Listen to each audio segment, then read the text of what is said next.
Seeking to ensure that our justice system remained the envy of the world, the Ministry of Justice found an answer in utilizing the enabling power of technology, and in 2016 introduced £1 billion, what Professor Susskind calls the world's most ambitious HMCTS court reform program.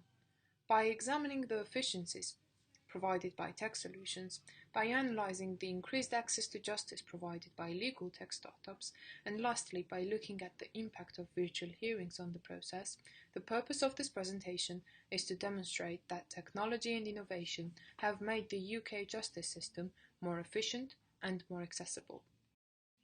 Digital case filing and management systems, provided as part of the reform, have produced significant efficiencies to civil and criminal justice systems. To illustrate this point, let us take two examples of online services that are already in operation. Online civil money claims enables the claimants to start and manage their case online, whereas issuing a claim might have taken as long as 15 days in older times. Within the new system, that amount is reduced to 10 minutes. Efficiencies are not only for the public to benefit from, however. Recent launch of digital case system finally brought the tyranny of paper to an end, and has been celebrated equally by the judges at the Crown Courts and the environment. Over 4 years of operation, the system has saved 500,000 kilograms of paper, the weight of 40 double-decker buses. Efficiency is the foundation of technology. Therefore, these results that further support our argument are only natural consequences of technological advancement. Along with the efficiencies, some of which we already discussed, we argue that technology through the work of legal tech startups enhances access to justice. Access to justice lies at the heart of rule of law, and since its merits are beyond any debate, care needs to be taken to ensure that even in the age of massive legal aid cuts, this access is protected and promoted.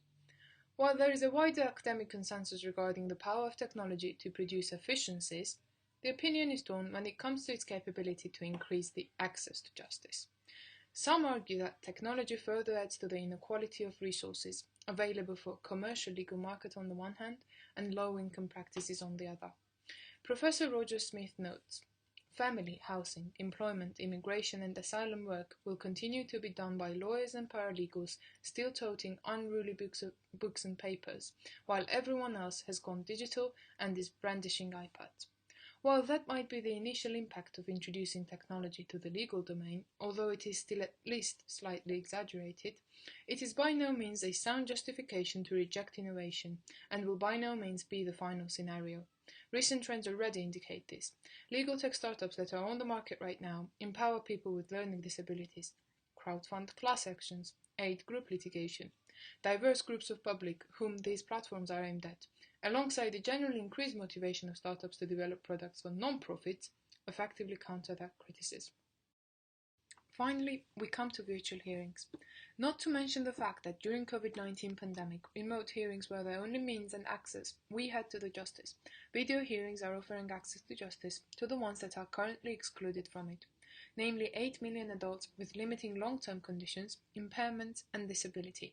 However, digital illiteracy or limited access to technology and subsequent digital exclusion are commonly identified barriers in the context of online courts. But the severity of these barriers are usually overstated. With 91% of UK population being internet users, Professor Susskind, in his book Online Courts and the Future of Justice, concludes that percentage of the adults with no direct or indirect access to internet stands at 6%. While 6% is still an important minority, it is simply incorrect to conclude that their digital exclusion renders technology ineffective in enhancing accessibility. However, we will never have the accessibility of full extent as long as digital exclusion exists, even on the low scale. Therefore, to address this issue, the government needs to commit to empowering pro bono clinics to provide legal advice, needs to invest in infrastructure to guarantee the delivery of benefits of technology to everyone. In final report of video hearings process evaluation, some judges suggest providing video pods in local libraries, for example. While technology greatly enhances accessibility to justice, further measures need to be taken to broaden the spectrum of people who can have access to digital administration of justice.